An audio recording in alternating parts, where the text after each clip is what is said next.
Assalamualaikum warahmatullahi wabarakatuh. Selamat sore teman-teman. Kali ini saya sedang berada di Bojong, Pekalongan. Lebih tepatnya di kediaman rumah salah satu personil Babul Mustafa atau BBM yang terkenal dengan suara tingginya seperti cita-cita saya. Siapa dia? Langsung kita lihat saja. Ini dia, Weh, Mas Rizky. Ya, selamat sore semuanya. Apa kabar? Semoga baik-baik saja. Amin. Semoga apa yo? Semoga baik-baik saja dan sehat selalu. Amin. Kedatangan saya kemari Ada karena Mas? memang banyak permintaan di mana saya harus Q&A sama Mas Rizky. Tapi bukan saya yang diminta kan Mas ya? Bukan, karena jenengan kan sudah ada yang punya. Ini saya mau menyampaikan pertanyaan Mas. Salah satunya dari simbah saya. Dari tetangga saya yang mana saking terkenalnya saya Mas. iya Mas. Yang mana ngefans banget sama jenengan. Amin. Alhamdulillah. Yang pasti mungkin nanti pertanyaannya akan mengeluarkan jawaban yang Mengejutkan. Mengejutkan bisa jadi seperti itu. Oke, kita langsung ke pertanyaan pertama dari simbah saya. Pertanyaan pertama, siapa sih nama lengkap dari Mas Rizky? Oh. Monggo dijawab Mas. Kalau nama lengkap saya mungkin semua sudah tahu semuanya. Nama saya Muhammad Rizky. Dah itu toh. Muhammad Rizky. Iya, Muhammad Rizky. Itu enggak ada kepanjangannya lagi. Nggak ada. Kalau mau dipanjangkan lagi takut aktenya nggak cukup. Oh. Oke. Masih dari simbah saya. Karena dia ngasih dua pertanyaan Mas. Lahir di mana? Terus tanggal dan tahunnya itu berapa? Tahun berapa gitu maksudnya. Mau dijawab. Oke, saya lahir di Pekalongan. Pekalongan. Ya, Asli Pekalongan. Asli Mas? Pekalongan. Oke. Kalau menurut orang tua saya sih harinya hari Kamis. Hari Kamis tanggal 25 Oktober tahun berapa ya? Tahun 45. Tahun 45.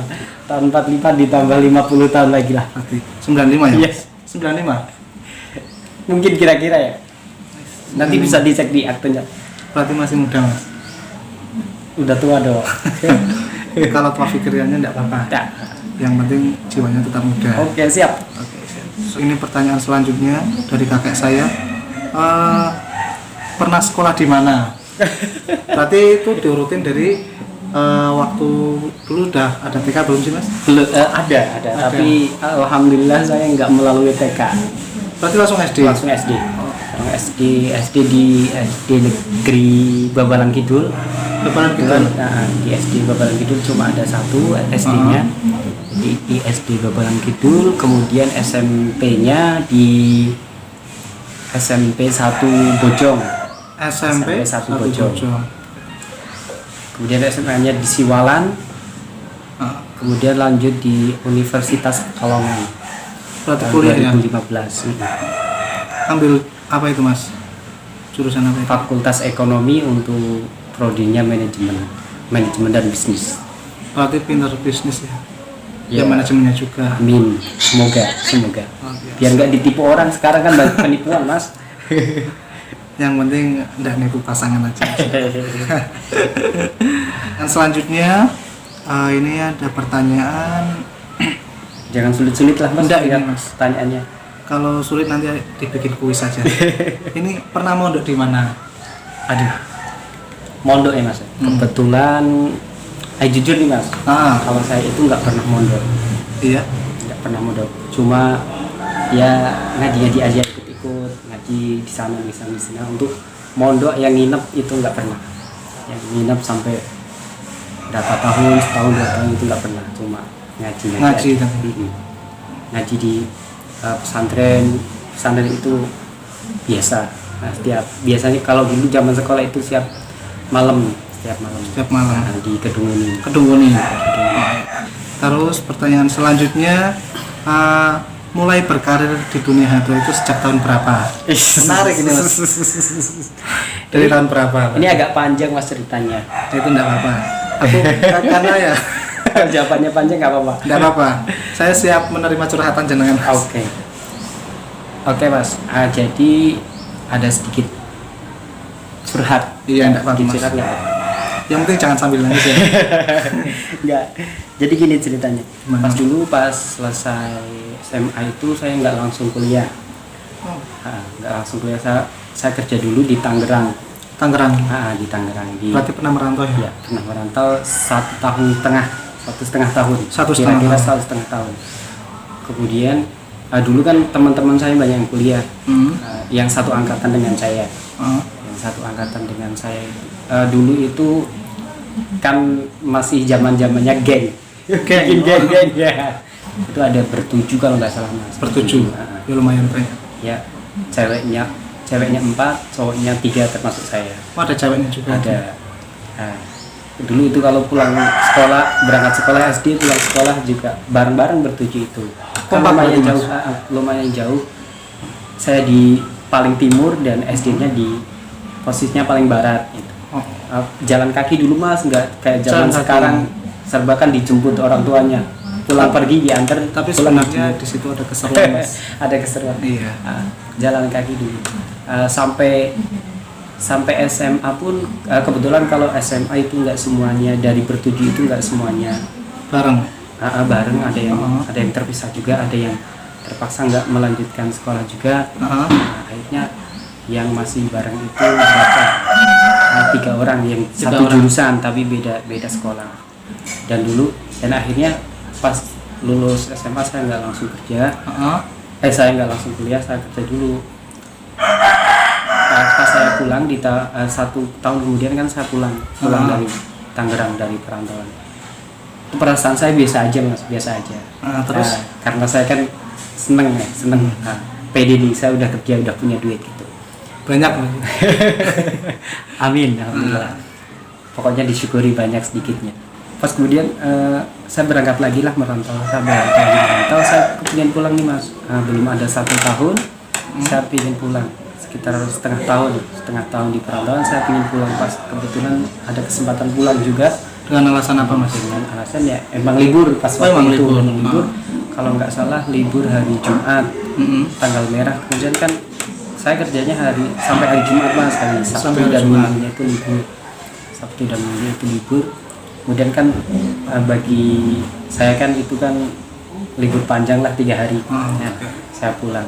Pas pulang itu mas kebetulan nggak tahu ini hidayah atau rezeki buat saya sampai di rumah itu saya lihat 2 orang teman saya yang dulunya biasa bareng itu berangkat kuliah. Intinya masih kuliah. Saya melihat 2 orang teman itu, kok hati saya itu merasa sedih gitu mas, ingin sekolah lagi, ingin bareng lagi. Maksudnya mungkin bukan bareng, maksudnya ingin merasakan sekolah lagi. Dan perasaan itu semakin besar. Ingin kuliah lagi. Dan akhirnya saya belum sempat kuliah. Belum sempat kuliah. Kemudian ada, kalau di kampung itu ada mas tahu ibu kan ya? Ibu tahu. Kemudian kan saya pengen kuliah dan rasa ingin kuliah saya itu semakin besar dan akhirnya saya putuskan untuk resign dari pekerjaan saya. Berarti resign seketika saya, dan seketika itu juga saya pikir kenapa saya resign mas, karena saya nggak tahu kedepannya perasaan rasa ingin kuliah saya itu besok masih besar atau enggak. Kalau enggak saya putuskan hari itu, besok barangkali saya nggak bisa kasih semangat lagi untuk kuliah itu. Bagi saya pendidikan kan juga penting mas. Iya. Pendidikan juga penting dan akhirnya saya putuskan adalah saya resign dari pekerjaan dan untuk melanjutkan kuliah. Dan kebetulan kan di universitas yang saya ingin daftar di situ belum buka pendaftaran mas. Jadi kan waktu saya nggak kepake nih mas, ada waktu senggang.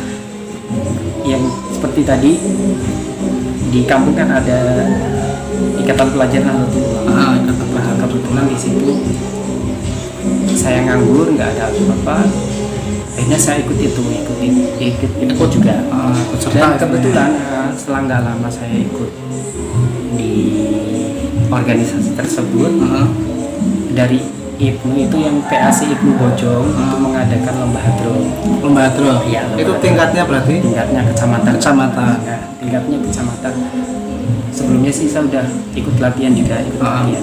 Yang saya itu, ini Mas jujur saya dari yang dulunya itu nggak tahu Mas, nggak tahu kosidah banyak itu nggak tahu. Yang saya tahu cuma dulu kan Mas Beberapa pernah, pastinya Mas juga pernah dengar atau barangkali hafal juga kalau kosidah-kosidahnya selawat yang biasa dibawakan sulis atau hadat alwi Mas. Paling saya cuma itu Mas, paling yang saya ngerti cuma itu ya taibah atau umi, itu aja Mas, nggak tahu banyak lah tentang lagu-lagu atau kosidah-kosidah. Nah, tapi sebelum saya ikut lomba itu, saya kan latihan dulu bareng teman-teman. Namanya di IPNI itu punya grup hadro juga, namanya Anafis. Dari Babalai Kidul. nanti itu pertama masuk pertama masuk ke Anafis. Kemudian kan saya latihan untuk terutama untuk prepare lomba itu. Nah, teman-teman bilang ikutnya di vokal aja karena kebetulan kan vokalnya nggak ada pas waktu, nggak ada, adanya satu itu Mas Yusuf baru Mas Yusuf berarti. Mas Yusuf cuma Mas Yusuf aja pas waktu ikut, berarti bareng sama Mas Yusuf. Tapi kebetulan pas waktu lombanya Mas Yusufnya nggak bisa ikut. Kenapa karena kan itu? Mas Yusuf itu jadi panitia dalam perlombaan tersebut. Otomatis tidak bisa ikut ya. Otomatis tidak bisa ikut. Iya. Karena itu saya dicarikan untuk Pasangan vokal. pasangan vokal. Saya latihan bareng di situ, prepare. Saya latihan dan mulai tahulah sedikit tentang kosidah itu untuk prepare lomba itu. Pas kebetulan pas hari H lomba itu jurinya adalah Ustadz Ahmad Khairul Muna dari Babul Mustafa. Dan juga ada juri yang satu lagi Mas Hakim Nika. Kalau yang sekarang di di Azahin. Kalau dulu kan Al-Munsyidin ya. Sebelumnya di Al-Munsyidin. Nah, kebetulan pas waktu itu juga ada dari jamiah dari desa lain, dari Ibnu desa tetangga juga di desa Kemasan, kebetulan dari desa Kemasan itu adalah pelatih hadrohnya juga Ustadz Tantowi Yahya yang juga dulu bergabung di Babul Mustafa juga. Sekarang udah ex-BBM ya. Iya, kedua-duanya. Ustadz Muna juga, Ustadz Tantowi juga sekarang sudah alumni lah. Udah lulus. Udah senior kita. Pas kebetulan waktu itu, oh iya juga satu lagi Mas. Gimana? Siapa itu? Ada lagi, yang satu lagi yang Ustadz Fatur Rahman yang saat ini juga masih aktif di Babul Mustafa juga, vokal juga. Itu pernah jadi juri? Enggak, dia juga berserta sama dengan Peserta? saya. Sama juga dengan saya. Nah, cuma dia kan mewakili ranting Ibnu desanya. Iya. Dari desa Karangsari. Ya, jadi Ustadz Tantowi adalah pelatih dari desa Kemasan. Saya kontingen dari desa Babalai Kidul dan Ustadz Fatul Rahman kontingen dari desa Karangsari. Pas kebetulan waktu itu Ustadz Rahman itu juara satunya, saya juara duanya, dan anak didik dari Ustadz Tantowi itu juara 3. Nah, seperti itu. Dan akhirnya pas keesokan harinya itu Ustadz Tantowi menanyakan kepada panitia, minta kontak HP-nya saya. Dulu kan belum ada WA, belum ada BBM, BlackBerry Messenger itu kan adanya masih Friendster ya, tapi kan belum banyak juga yang punya. Itu paling WA. Ustadz Tantowi ternyata mendapatkan amanat dari, yang saya tahu Ustadz Tantowi mendapatkan amanat dari Ustadz Ahmad Khairul Muna untuk menanyakan kontak HP saya dan Mas Rohman. Ya. Mas Rohman akhirnya ketemu. Akhirnya pas saya ditelepon, akhirnya saya kebetulan kan sebelumnya memang sudah kenal sama Ustadz Rohman, Mas Rohman itu. Akhirnya saya mengabari Mas Rohman, ini diminta diminta Mas Tantowi dari Babul Mustafa untuk ke rumahnya gitu. Nah, saya itu nggak tahu kalau itu mau di istilahnya mau ditindaklanjuti untuk masuk ke Babul Mustafa. Nggak tahu. Itu ada apa yang atau ada yang salah dari perlombaan kemarin gitu kan. Masih bingung berarti. Masih bingung nggak tahu. Ternyata pas malamnya berarti itu Mas Tantowi menghubungi kami itu siang, kemudian malamnya saya, Mas Rohman dan juga Mas Yusuf. Nah, kebetulan kan Mas Yusuf satu jamiah dengan saya yang kebetulan juga panitia dari perlombaan tersebut. Akhirnya mengantarkan saya dan Mas Rohman ke sana, ke rumah Mas Tantowi Yahya. Keterangan dari Mas Tantowi Yahya, Mas Tantowi Yahya itu mendapatkan amanah dari Ustadz Muna untuk menanyakan siap tidak kira-kira kalau kita bertiga tapi Mas Yusuf, Mas Rohman dan saya untuk bergabung bersama Babul Mustafa. Nah, kan memang Mas Yusuf itu nggak ikut menjadi peserta Mas, tapi juga mempunyai suara yang cukup bagus. Akhirnya kan dijadi mau nggak, akhirnya kan karena memang dulu saya, Mas Yusuf dan juga Mas Rohman itu nggak ada kegiatan, kegiatannya kita mau dan akhirnya tujuan pertama dari diajaknya kami bergabung bersama Babul Mustafa itu untuk didirikan yang namanya Babul Mustafa Junior. Awalnya Junior. Junior itu awalnya untuk apa? Untuk diadakannya Babul Mustafa Junior untuk kira-kira nanti, karena Babul Mustafa itu kan dulu yang membentuk adalah Al Habib Ali Zainal Abidin langsung beliau. Kemudian Babul Mustafa juga semakin hari banyak jadwalnya semakin hari semakin bertambah. Dan akhirnya kadang-kadang yang memang sudah ada jadwal dari panitia atau dari perseorangan, barangkali untuk ngisi acara pengajian untuk apa, kadang-kadang di situ diamanati dari Kanzus, dari Kanzus Sholawat Kaulan atau dari Habib Ali Zainal Abidin untuk ikut di acaranya. Kadang-kadang di luar kota atau juga di Pekalongan juga sering juga. Nah, kadang-kadang kan berarti kan akhirnya bentrok. Nah, tujuannya didirikan Babul Mustafa Junior adalah barangkali ada jadwal yang bentrok untuk menggantikan dari Babul Mustafa yang senior itu. Dan sering juga dulu memang seperti itu. Dan pada akhirnya ada nih Mas, ada beberapa panitia yang menanyakan, ada panitia pengajian yang menanyakan ya seperti ini, yang komplain, bukan lebih tepatnya komplain, bukan menanyakan. Komplain begini, saya ngundang Babul Mustafa yang saya tahu Babul Mustafa kan personilnya ini Mas Muna, Mas Tantowi Yahya dan lain-lain. Tapi yang datang ini yang junior, tidak sesuai dan akhirnya menimbulkan kekecewaan di panitia.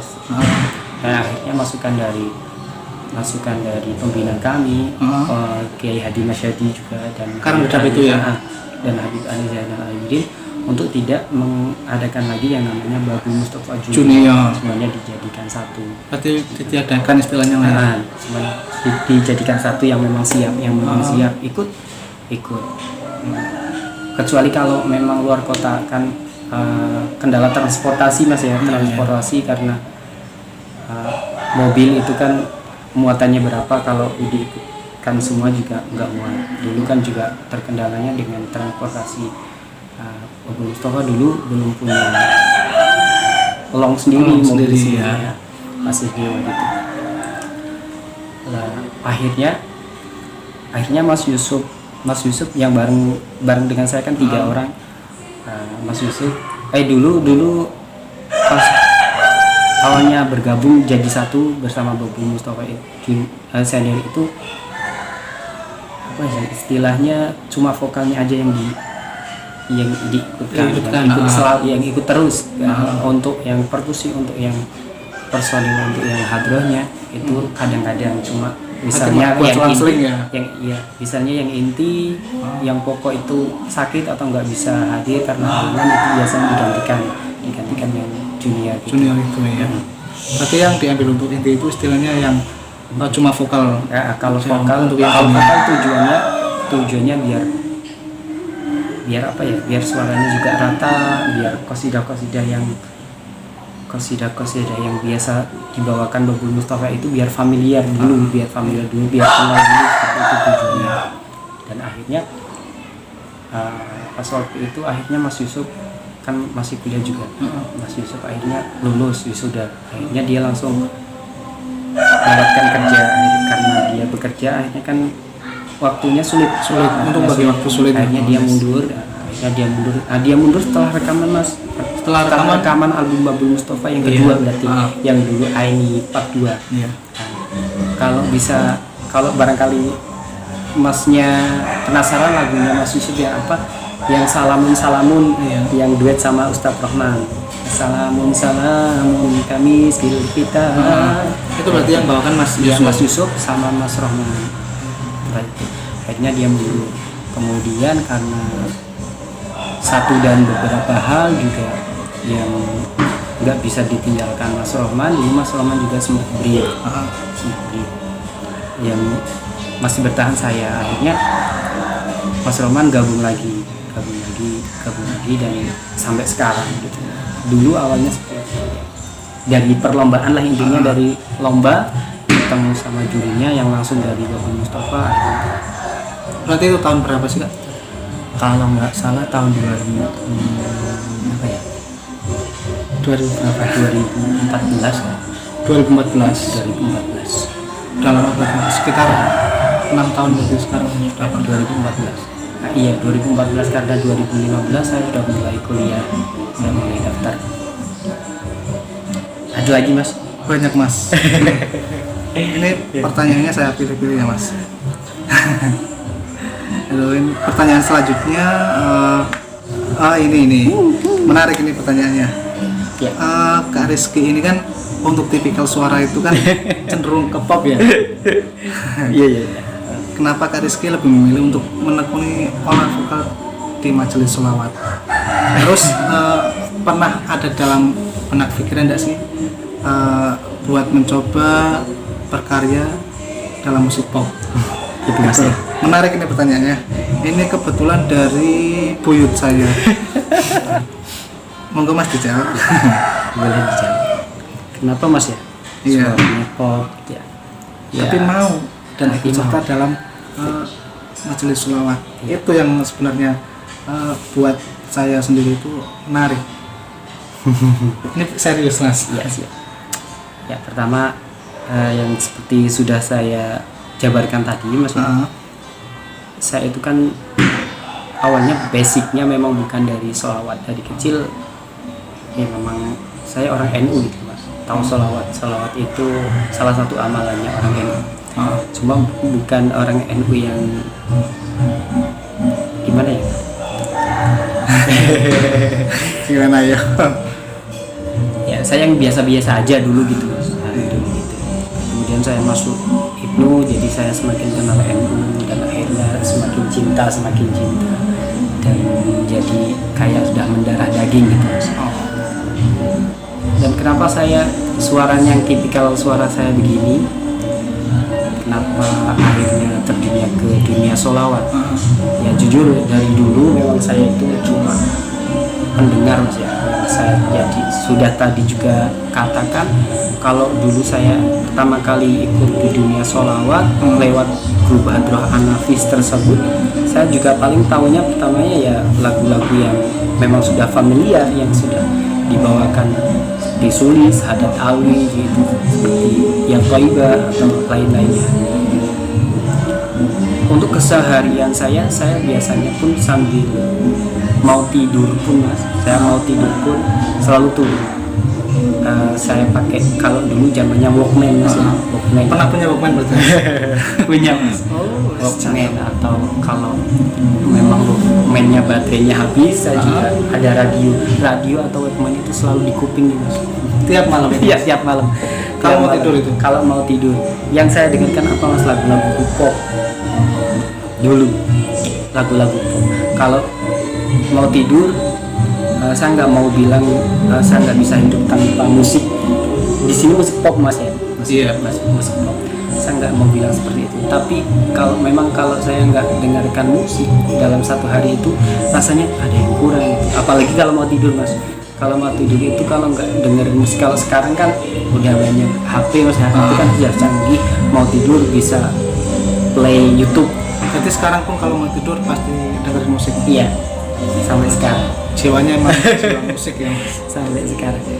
Dulu radio, kalau nggak Walkman-nya baterainya habis, saya pakai radio. Memang saya nggak kenceng-kenceng, cuma ya sebatas kuping saya bisa denger aja. Rasanya yang dekat ke radio. Seperti itu. Dan mungkin dari situ akhirnya suara saya terbentuk karena kebiasaan saya mendengarkan lagu-lagu pop. Saya akhirnya suara saya kebentuk dan saya mungkin kan ada keinginan, saya biasanya dengerinnya lagu-lagu pop. Akhirnya kan kebentuk dan bisanya suara saya bisanya menirukan suara-suara pop seperti itu. Dan kalau pop kan juga nggak banyak cengkok-cengkoknya kayak itu. Nah, mulai masuk ke dunia sholawat dulu di Babul Mustafa juga. Alhamdulillah kan ada Ustadz Muna itu termasuk orang yang sangat keras dalam mendidik semua personil, bukan cuma saya. Tapi kan sifatnya untuk mendidik, membangun mendidik. Mungkin saya merasa saya yang paling dicecer nih mas, yang paling dicecer karena iya mas, betul. Karena kalau untuk Mas Rohman itu, Mas Rohman kan sudah basicnya, dia juga kori dari kecil sudah lomba-lomba MTQ, sudah biasa ikut hadroh sholawatan di kampungnya. Kalau Mas Yusuf juga begitu. Kalau saya ini pure masuk Babul Mustafa, berarti itu awal saya belajar tentang sholawat, belajar tentang lagu, misalnya lagu ini saya benar-benar mulai dengarkan tiap hari. Saya dengarkan pakai headset karena saya untuk mengejar ketertinggalan saya, karena saya sudah mengiyakan dalam arti ya saya bisa ikut bergabung di Babul Mustafa, berarti saya harus komitmen. Saya harus minimal saya harus tahu lagu-lagu Babul Mustafa itu kayak apa dulu. Tapi kan nggak semudah itu mas, butuh proses. Mungkin liriknya bisa sehari saya hafal satu lagu full, tapi untuk cengkoknya, untuk nada-nadanya itu kan susah karena saya harus berbalik 360 derajat dari yang dulunya biasa dengerin pop yang lempeng-lempeng aja, walaupun dulu saya senang Afgan atau Sami Simorangkir yang meliuk-liuk suaranya, tapi kan itu tetap aja beda tekniknya, beda caranya, itu beda. Jadi mungkin itu karena kebiasaan saya dulunya itu sering dengerin lagu pop, akhirnya suara saya kebentuk di situ. Dan ketika saya di Babul Mustafa, saya harus komitmen untuk minimal lah tahu dulu lagu-lagu Babul Mustafa, karena zaman saya masuk Babul Mustafa sudah rekaman satu album, ya minimal saya hafalin dulu satu album itu. Dan akhirnya sampai sekarang saya jatuh cinta, luar biasa. Insya Allah sudah tahu lah apa manfaat dari sholawat ini, manfaat. Dan insya Allah kita semua mendapatkan berkah dari sholawat. Amin. Terus pernah ada pikiran enggak mas buat berkarya dalam musik? Iya. Belum kejawab ya? Iya, belum kejawab. Belum kejawab. Dulu beberapa kali mas ya, ada teman-teman yang bilang suara kamu ini pop loh. Itu sudah teman-teman terutama di Babul Mustafa ataupun teman-teman yang sudah dekat dengan saya, suara kamu itu pop, kata mereka bagus. Tapi kalau saya sih enggak lah. Bagus mas, bagus. Dan suara saya ini pop, kenapa nggak coba ikut ajang-ajang ini. Kenapa itu mas? pernah juga mas, saya punya pikiran seperti itu, saya ingin coba, tapi saya itu malu. Ini pertama. Mental malu berarti ya? mental. Pernah mas, pernah. Ini jujur mas ya, pernah berarti saya dulu di Tangerang itu bareng sama kakak saya, kakak perempuan saya. Kemudian saya resign, kakak saya kan masih kerja di sana, dan dulu itu ada di TV itu ada iklan audisi Indonesian Idol. Terus audisi dari omongan-omongan teman-teman itu saya pernah menjadi pikiran yang saya benar-benar pikirkan. Saya bilang ke orang tua, tapi bilang bukan mau ikut itu mas. Saya bilangnya, Bu, saya kok pingin nengokin Mbak di Jakarta gitu. Ibu saya langsung nggak pikir panjang, ya udah bilang ke bapak gitu. Akhirnya saya bilang ke bapak, diizinkan? Langsung diizinkan, karena kan saya izinnya mau pingin nengokin kakak, kangen sama kakak. Otomatis kan orang tua, karena di sana juga kan perempuan mas, kan perempuan, langsung diizinkan. Yang pada intinya saya itu niatnya bukan itu sebenarnya, bukan ingin ke sana, tapi ingin coba ikut audisi. Pas sampai di sana akhirnya saya nggak jadi ikut. Kenapa mas? Karena saya nggak tahu alamat. Saya nggak tahu jadi alamat. Bukan bener. masalah mental Bukan. ataupun lainnya, cuma memang nggak tahu alamat untuk audisi itu. Ya, saya nggak tahu alamat, akhirnya saya nggak jadi ikut. Akhirnya saya cuma pas di kosan kakak saya cuma izin mau ke tempat sepupu gitu. Yang niatnya saya mau ke tempat audisi. Saya mau ke tempat sepupu gitu, mau ke tempat sepupu yang jaraknya juga lumayan jauh. Kalau misalnya saya pulang ke kosan kakak saya bisa jadi sampai tengah malam. Saya kan sudah pikir ke situ kan. Mungkin kalau saya audisi pulangnya juga sampai tengah malam gitu kan. Akhirnya saya alasan ke situ mau ke tempat sepupu gitu. Akhirnya saya nggak jadi, dan jadinya ya ke tempat sepupu beneran. Dan beneran nggak ikut audisi? Enggak, karena saya nggak tahu alamat, nggak tahu jalan gitu aja. Akhirnya sampai sekarang nggak, cuma sebatas pernah ingin ikut ke situ, ke audisi itu aja. Kalau mungkin kalau ada produser dari ya semoga saya nggak mendoakan mas. Amin. Tapi enggak lah, mungkin sudah banyak penyanyi aku. Tapi apa salahnya mencoba mas? Boleh. Mungkin kalau masnya mau produserin saya mas, insya Allah mas ciptain lagu. Insya Allah. Terus ini berarti lanjut ke pertanyaan selanjutnya. Masih banyak mas? Enggak ini tips menjaga suara mas, bagaimana? Ada pantangan enggak buat makan ini dan itu misalnya, buat teman-teman yang mungkin masih belajar dalam olah vokal? Ya banyak teman-teman, terutama dari BPM mas ya, kayak Mas Yaman, kayak Mas Muna, dan lain-lain lah yang vokal-vokal internal. Pas pertama-tama masuk ke BPM itu, mereka itu bilang jangan minum es, suaranya jaga. Kalau yang lain terutama es nih mas, terutama es berarti ya, terutama es bagi menurut mereka gitu. Menurut mereka dulu Ustadz Muna itu enggak sama sekali enggak minum es, paling air putih. Dan juga yang lain-lain juga mungkin juga seperti itu. Yang penting es ya. Kalau makanan semua dimakan. Tetapi kalau saya pribadi, dan juga sering juga ditanyakan sama Mas Yaman nih mas, Ki, suaramu kok orang entek, suaramu nggak habis-habis. Gitu kenapa? Nggak tahu. Rahasianya apa sebetulnya? Kita padahal tahu masa. Mungkin ini juga nggak tahu mas ya. Saya nggak tahu banyak tentang teknik vokal, bagaimana cara mengeluarkan, memproduksi suara yang benar itu seperti apa. Saya cuma yang saya bisa saya keluarkan gitu. Saya nggak tahu benar, saya nggak tahu. Mungkin tanpa saya sadari mungkin cara saya itu benar gitu.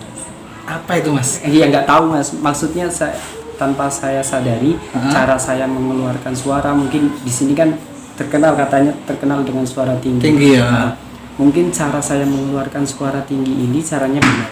Caranya benar. Jadi nggak merusak kita suara saya atau kemudian saya capek dan besoknya suara saya habis itu enggak. Nah, di sini saya nggak ada rahasia atau pantangan apapun Mas. Saya tiap hari dulu pun sering bisa dikatakan dimarahin sama Ustadz Muna. Kamu itu kamu sebenarnya. Tapi ya bagaimana lagi, saya memang suka dan senang kalau nggak ada kayak ada yang kurang gitu. Tapi kalau suaranya makan masih bareng tetap ajib ya. Itu Amin, yang luar amin, biasa amin. dari Mas Rizky. Kalau misalnya makan bareng yang lain minta teh hangat atau air putih, saya selalu es teh atau es jeruk atau es air yang penting tawar. ada esnya ya. Nah, yang penting ada esnya. Dan teman-teman juga sering, kamu itu vokal, suara dijaga, jangan minum jangan es gitu. Tapi menurut saya bagi saya, mungkin bagi yang lain saya nggak tahu Mas, bagi yang lain mungkin pengaruhnya besar, tapi bagi saya kayak nggak ada pengaruhnya gitu, nggak ada pengaruhnya. Mungkin kan setiap orang beda-beda Mas, beda-beda. Yang jelas beda-beda ya. Cuma Mas Rizky tetap konsumsi apapun itu. Apapun, es, gorengan, bahkan Mas es yang marimas atau yang lain-lain itu masih kan tadi dikonsumsi. Tadi kan Mas datang ke rumah langsung Mas. Yang penting halal berarti ya. Ya katanya apapun yang bikin batuk, yang bikin apa, masuk semua. Gorengan atau apa, kerupuk lain-lain semua masuk. Tapi kalau menurut yang lain, teman-teman yang lain itu yang paling mereka hindari itu es. Oke. Buat pedoman teman-teman, barangkali ada yang mau pakai minum es yang tidak apa-apa, misal pun suka ya mau gimana. Monggo. Oke, ke pertanyaan selanjutnya. Pernah lupa lirik nggak Mas? Sering. Ketika dipanggil pernah? Ya. Bahkan bukan cuma saya Mas yang sering lupa lirik. Manusiawi berarti ya? Manusiawi. Karena kan manusia tempatnya lupa. Iya. Bahkan Mas yang sudah sering dibawa, yang lagu-lagu yang hampir setiap hari dibawakan dan pegang kitab ini Mas, ada tagnya, kadang-kadang bisa lupa, kadang-kadang lupa dicari tagnya kemana, nggak ada. Padahal Masnya nggak ketemu, matanya nggak lihat tagnya di mana, akhirnya jadi nana gitu, udah biasa. Rasanya gimana Mas? Rasanya ya malu. Yang jelas malu dan juga dia campur aduk gitu. Dan kejadian tak terduga biasa Mas. Dulu juga lain itu kan, dulu di Patung Kriyono juga pernah ada tragedi juga. Apa itu Mustafa? Pas itu Mustafa di perform di Patung Kriyono, tiba-tiba mendung dan angin gede banget, hujan juga deras banget. Akhirnya semua dekorasi itu rubuh jadi rata dengan tanah. Dan akhirnya sudah semua akhirnya pengajiannya nggak dilanjut, otomatis kan dekorasi sudah rata dengan tanah, panggung juga, dan hampir saya ketiban sama sound system. Ada sih Mas, di YouTube juga ada video. Di YouTube ada. Ya. Tapi semua selamat. Alhamdulillah semua selamat. Bukan cuma luka dikit-dikit karena melarikan diri mungkin jatuh. Itu anginnya kenceng banget. Semoga kedepannya selalu diberikan keselamatan. Amin. Ya. Dan bisa mensiarkan selawat Siap di bumi Indonesia ini. Terus kesibukan selain di majelis sholawat apa sih Kak? Kapan Mas? Kalau sekarang aja lah. Sekarang aja. Iya. Selain di sholawat itu ngapain aja kalau siang, pagi dan sore? Apa kerja apa gitu? Selain di dunia sholawat, kalau sekarang ini saya bekerja di PT Bank BRI Indonesia. Bank BRI. Otomatis dari pagi sampai sore Mas. Pagi sampai sore ya. Otomatis. Terikat waktu berarti. Iya. Kemudian malamnya yang seperti teman-teman tahu juga, saya kalau ada jadwal di BBM ya berarti saya berangkat untuk sholawatan bareng Bapak Mustafa dan bareng teman-teman. Kalau nggak ada ya di rumah main sama anak sama istri. Istri sendiri tapi kan ya. Nah terus ini nih pertanyaan yang menarik nih. Berbicara mengenai istri Kak Rizky, ada komentar enggak? Soalnya kan kalau ada jadwal maulid, otomatis kan pulangnya malam, minimal sampai rumah itu jam 1, jam 2, bahkan sampai subuh kan? Subuh itu. Sedangkan Kak Rizky ini kan udah bekerja di lembaga keuangan. Itu ada komentar enggak mengenai hal itu? Ya dari kita komitmen pertama, komitmen mau menikah, iya. Saya sudah tekankan pada calon istri yang sekarang sudah menjadi istri. Kegiatan saya seperti ini. Berarti ya, udah dijelaskan ya, dulu ya. Kegiatan saya seperti ini. Dan mungkin insya Allah sampai nanti pun sampai kita menikah juga akan seperti ini. Tidak akan ada yang berubah. Mungkin sedikit berubah kalau mungkin sedikit berubah karena keadaan juga kan Mas, harus perubahan juga setiap hari pasti ada. Saya jarang di rumah, mungkin bisa dikatakan kalau dulu itu saya dulu bilang mungkin bisa dikatakan saya pulang itu cuma ganti baju dan mandi sama ganti baju. Makan tidak termasuk berarti itu? Kan istilahnya gitu loh Mas. Istilahnya. Istilahnya gitu. Saya masih dan teman-teman. Dan kadang-kadang emang bener itu terjadi Mas. Ya, saya pulang cuma mandi, ganti baju dan berangkat lagi. Itu sudah sering sekali. Saya tekankan pada istri saya kegiatan seperti itu. Kalau nanti kita sudah menikah dan seperti itu yang terjadi, tolong jangan kaget dan jangan dijadikan masalah. Dan alhamdulillah istri saya memberi tetap support dan percaya kalau selama saya bisa menjalaninya ya saya tetap support. Alhamdulillah istri yang baik insyaallah, soleha, amin insyaallah. Terus pertanyaan terakhir ini Kak, pesan buat teman-teman semua mengenai keadaan yang sekarang sedang melanda dunia mengenai virus corona itu gimana? Ini kan otomatis jadwal di cancel semua. Ya. Semuanya. Oke, untuk pesan untuk teman-teman untuk menghadapi situasi seperti ini tetap jaga kesehatan, tingkatkan daya tahan tubuh. Hati-hati tapi jangan panik yang berlebihan. Karena waspada boleh, panik jangan. Dan selalu ikut atau patuhi apa yang sudah menjadi kebijakan dari pemerintah agar kita jadi warga yang baik dan diperhatikan oleh pemerintah juga. Sip. Itu aja Mas? Itu aja sudah. Mengenai jadwal yang akan datang gimana Mas? Kira-kira terima jadwal per kapan atau gimana sih? Biar teman-teman tidak bingung dan menanti. Mungkin kan ada yang tanya selain sama jenengan sama siapa itu jadwalnya gimana, mulai kapan gitu. Untuk ini biar sekalian tahu.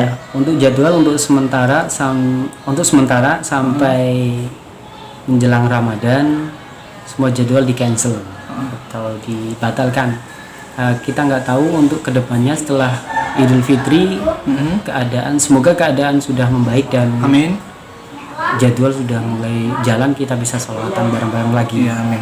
Karena jadwal dari per tanggal berapa berarti? Syawal, tanggal 2 Syawal. Karena tanggal 2 Syawal itu kan halal dihalalkan sholawat. Itu sudah masuk jadwal tanggal 3 Syawal dan seterusnya juga sudah banyak jadwal yang masuk. Kalau Syawal itu sudah full, barangkali nanti keadaannya sudah semakin baik. Insyaallah Syawal jadwal Bapak Mustafa sudah full. Amin. Dan selanjutnya saya belum dapat informasi lagi dari manajemen Bapak Mustafa. Oke. Ada lagi? Pertanyaannya sudah habis Kak. Mungkin itu saja teman-teman tanya jawab hari ini saya sama Mas Rizky. Kalau ada salah-salah jawab viral. atau atau salah-salah kata mohon maaf semuanya. Oke. Semoga tidak menyinggung perasaan teman-teman semuanya. Amin. Kalaupun ada yang menyinggung, saya pribadi mohon maaf yang sebesar-besarnya. Saya juga. Sekian dari saya. Assalamualaikum warahmatullahi wabarakatuh.